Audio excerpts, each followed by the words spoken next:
what to do, but we will do my least favorite part now. I should know what to say by now. It's like my fifth one, but I'll figure it out as we go. Ready? Right. All right. Hey everyone, this is Deiveon with the Archbishop Rebel Genesian Players. I'm here with Lauren Peace. Hey Lauren, how you doing? Hey, doing well. Good, good. I'm doing all right myself.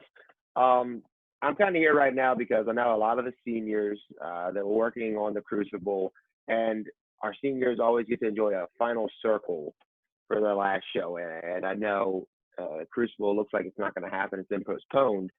So to try to give that privilege to some of our seniors, we've organized this so we can review your time in Genesians, and so at one point you can give what you'd want to say to your fellow Genesians.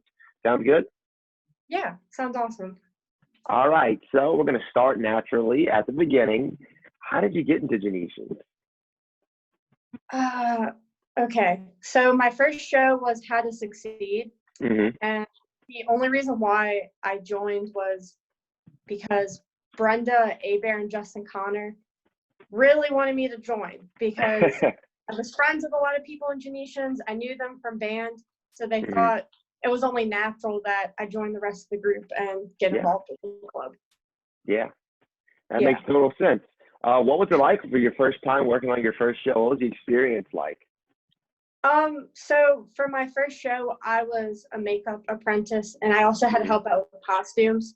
I was really nervous because I knew some of the band kids, but once I got to the theater, I realized there were a ton of people who weren't in band that I didn't know. Right. But to this day, How to Succeed is still my favorite show because I felt so welcomed being this new kid and not knowing anyone, and there was just such like a family atmosphere, and it was one of like the best moments of my high school career for sure, being involved in that show. Yeah, that's awesome to hear. And so I'm glad we had you on this show. You're like our first full-time techie that we've had on the show. We've had people who've spent short periods in tech, but you've done tech for more than one show, right? Yeah.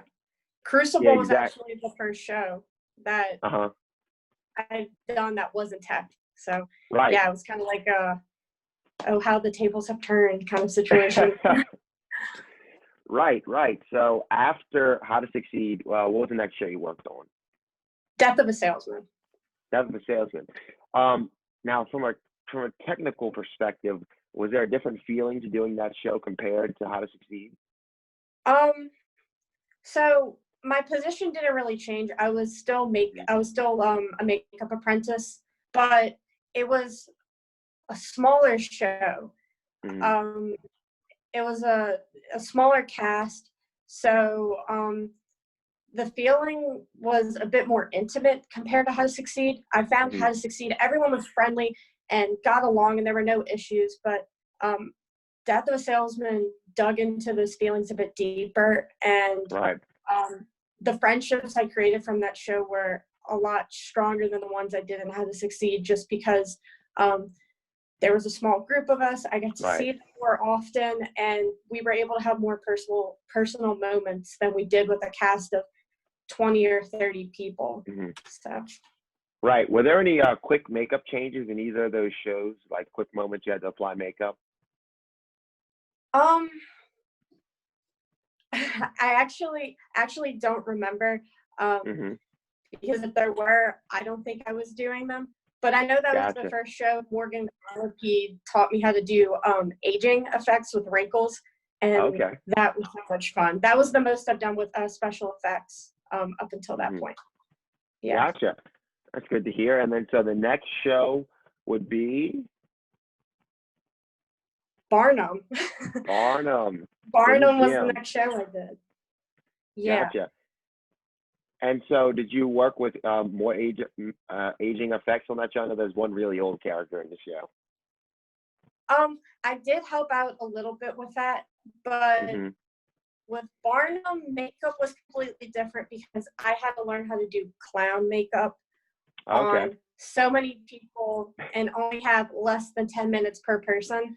So it was really fast and quick paced. Yeah, it was completely different than the last two shows. Gotcha. And were there any like big makeup changes from Act One to Act Two, or between scenes for people, or not really?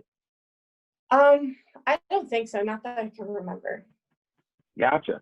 And then, so after that show would be Richard II? Yeah, Richard II. Gotcha.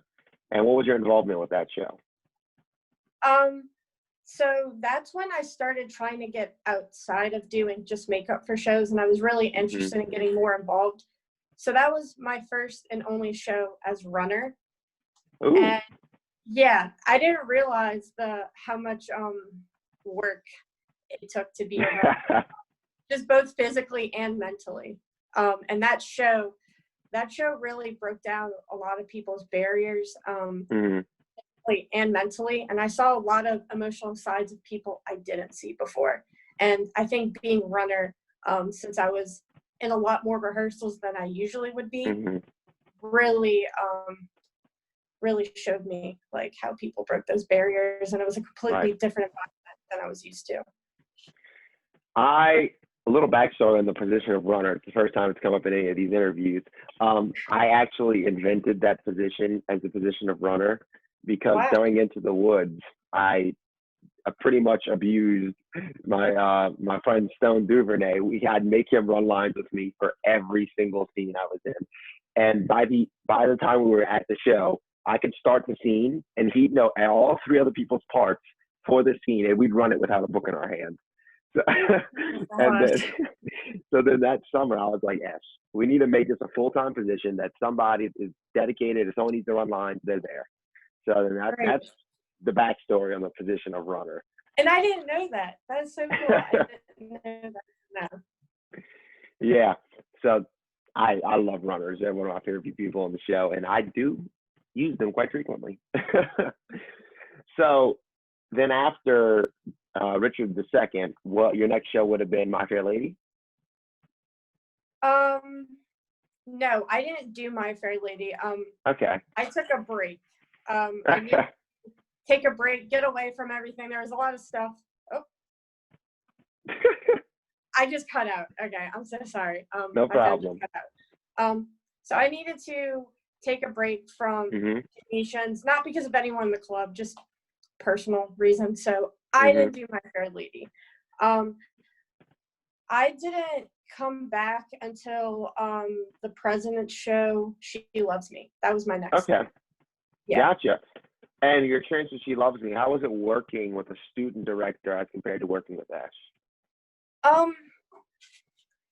So working with Austin, since we were already friends, I found the way he could talk to me was different from Ash. And what I mean by that is Austin knew how I could be kind of sensitive to some stuff, or just kind of like how I am when I get stressed out. And I found that was really helpful, because there were times where he could just pull me aside and talk to me about these personal reasons or things that were bothering me, and it wasn't awkward. Not that I don't trust Ash or, you know, it's just with her being a teacher and adult, sometimes it would be hard to talk to her about those things. I understand. I have a question for you though, because we haven't really delved too much into, the depth of makeup artists. You said the word stressful. Is there anything especially stressful about working as a makeup artist in these shows? Oh my gosh, for sure. And a lot of people don't realize that. They think it's just, you get it over with, and nothing happens. For many shows, if there's a large cast and you only have 2 or 3 people, and you'll have to do multiple people in such a short amount of time and just hope that like everything looks perfect, because especially for me, I'm a perfectionist, and I used to get so worried that I didn't do someone's makeup like spot on, or I messed something up. And you'll also have people in the cast who don't really get how stage makeup works with lighting. So for example, for How to Succeed, there was this one person who kept wanting me to give him darker contour. And I told him, like, keep giving him too dark of a contour, it's going to look really bad on stage. And he used to fight with me about that a lot. So sometimes those things would get to me because, Right. again, I'm a perfectionist, and also I want to make sure everyone's pleased with what I'm doing.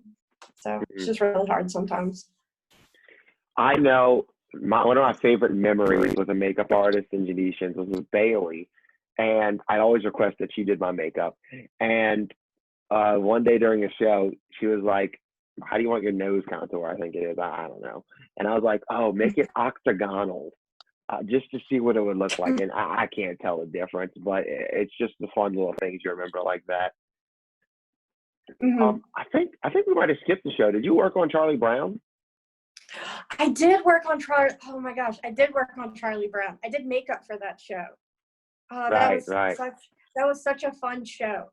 And my favorite thing about doing makeup, even though I didn't really have to do too much on people because everyone in the cast were kids, so you didn't want to put makeup on them and make them look too old or too washed out. But I remember with Quaid, I had to make him dirty. So I just found this random brown paint backstage, and I covered him in it. Oh my, that was so fun. That sounds fun. Did you do the dog makeup for Brenda? I did help her with that a little bit. Some of it she was able to do on her own. That she did before she came in, but I did help her with a few details. Oh yeah, I forget. Most girls know how to do makeup. Yeah, right. Wow. Did you work on any of the senior one acts? I know that we had the Friends one act at one point in time, and I did the test. I think that's what it was called. It was Lockdown. This is the test. Yeah, it was Parker Bodie and Brenda Abear's co-directed senior one act. Right. Gotcha. And what kind of makeup was that? I know they're all high school students except the teacher. So what was makeup like for that? Well, I didn't do makeup for that show. I was part of the chorus for that show. Oh. Yes. Yeah, I was in the chorus. And I Uh-huh. was chorus number 1, which chorus number 1, I was thinking, oh, that's just a random number. And then I get the script, and I'm the one who started and had to lead all the crazy patterns between the 3 chorus members. That was so hard. I was so overwhelmed with that first, but I eventually figured out the patterns, and I would work with Emily Bancroft and Gabe Kobar, and working with the other 2 chorus members made it so much easier. Right. I know. Yeah. It was so much easier doing it with them rather than doing it on my own, because reading the script, you don't get it. It looks like gibberish. Yeah. It had me completely lost. I know that it looked great when it came out, and it was really a crisp sound and a finish to it, and it seemed really rehearsed. You guys in the back there, this is the test. That it just came off so well. Thank you. And I know from experience that's the hardest part of a show. It's the easiest part of a show is the person who responds to the lines. The hardest part is the person who starts it with no help. So you had the hard part in the back. Yeah. So congratulations on pulling that one off. Thank you. And then so after She Loves Me, you were working on Crucible, right? And you said you were a part of the cast? Yeah. I auditioned just because. So a little bit of a backstory. I wanted to audition for Richard, but I got kind of like cold feet about it, and I didn't show up. So for Crucible, I was like, okay, I'm not going to get cold feet this year. Whatever happens, happens. It's going to be my last show. I'll go out with a bang. My phone keeps going black for some reason. So anyway, I didn't want to get cold feet. I showed up to the auditions. I just winged it. I did whatever. And then I got cast as Rebecca Nurse. And I was really surprised because I was expecting to either not get in the cast or get a character that maybe didn't have a lot of lines, since I didn't have a lot of experience. But Rebecca Nurse has more lines than I expected her to have, so I was completely shocked. I really was, for my first show. Yeah. Well, come on, your second show, you were excellent in the chorus. Don't undersell yourself. Yeah, true. And even if you weren't on stage per se a lot, you still built up a lot of trust being a very consistent makeup artist. And trust is a big factor in theater. She felt if she could trust you doing that and you were so reliable, then why couldn't you handle a part? That's gotta be her reasoning, Right. I imagine. Yeah. So you were working on Crucible, and unfortunately, it looks like that's going to be cut short, at least for a live performance. Maybe there's something that happens online. What was it like to transition, like you said, all these lines? What was the transition from really doing a lot of backstage to going on stage? I guess the biggest thing for me was trying to figure out how to memorize lines because I remember when I was runner, I would talk to some of the actors and some of them would tell me they would write their lines over and over again or just run a particular scene with another person over and over again. So kind of remembering those tips, I went into Crucible trying to figure out what worked best for me. And I found that writing my lines over and over again and then running scenes with another person once I had them all memorized in order. That way I can figure out where the lines go in each scene. I don't know if that's a good way to do that. That's just what worked for me at the time. So just because also with my character, I only come in Act 1 and then I don't come back until Act 4. So it was kind of a mess trying to memorize my lines. I think that was the biggest thing that was different. Was just like, oh, I don't have to listen to other people talk. Like I actually have to get on stage now and talk and memorize everything. Right. I mean, just from my experience, lots of people memorize different ways. Whatever works for you is actually the best technique. That's what it is. I use an app on my phone, and I've recommended it. And some people hate the app, but I swear by it. It's godsend for me. So your Crucible experience potentially got cut short. This is normally when you would have your final circle. If you were with your other Genesians right now, what would you tell them? Oh gosh, that's such a loaded question because there's so many things I want to say, and it's hard for me to think about it without seeing each person's face. But I guess if I had to generalize everything I want to say into one thing is, I'm so proud of everyone who was a part of this show, both cast and crew. And I just want to also thank everyone in the cast who I've always seen on stage take me under their wings and guide me because this was a completely different experience for me. I've never done something like this before. Sure, I did This Is a Test, but this is a completely different show. This was supposed to be a full-length show. So completely out of character for me, I feel like, to be in the cast. But yeah, I just can't thank everybody enough for helping me out and helping me break my comfort zone with this. And these past 3 years I've been in Genesians have been some of the best years of my life. And I'm going to miss everyone, and I can't wait to see how the club moves forward in the future. I think I can speak on behalf of everyone here. We've been very thankful to have you in the club, and it's been nothing but a blessing on us. Thank you. So now I have to ask Lauren, what's next for Lauren? What are you going to do after high school? Oh, okay. So I'm going to Louisiana State University in the fall. I decided I want to go into elementary education just because I've been inspired by so many teachers, both at Rummel and at Chappelle. And it made me feel like that's what I want to do with my life, except after being a high schooler, I don't want to teach high schoolers. I'd rather teach younger kids. Just going to leave it at that. So yeah, that's the plan, just majoring in education. And then I'm hoping to minor in instrumental music and continue my bassoon studies because I love playing that instrument so much and I love classical music. So I just want to keep doing that. Right. Sounds awesome. All right, so Thanks. here we go. I'm going to ask you kind of a little fun question here that we like to end some of the interviews with. Okay. What is your favorite scene from a Genesian show? My favorite scene from a Genesian show. Oh my gosh. Okay. Death of a Salesman. Okay. When Justin Connor, I don't remember what scene it was, but he was yelling and he said, "Do you want to be a worm like Bernard?" Best scene ever.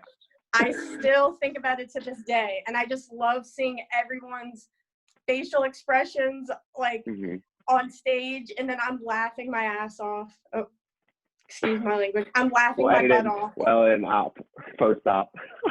Yeah. And then I'm laughing my butt off backstage while he's just going off and yelling. It's just, I don't know, it's always been one of my favorite scenes because calling someone a worm, just didn't think that would be the biggest insult of the century. So I hear it. Nothing like those I don't know when that show was written. I think it's the 60s. 60s insult. 50s or 60s. Yeah. Somewhere around there. Yeah. Somewhere around there. All right, Lauren, thank you very much for coming on and doing this. Yeah, it's been my pleasure. Yeah, thank you so much. No problem. All right, you stay safe out there, and I'll keep you in my prayers, Lauren. All right, you too. Bye. Bye.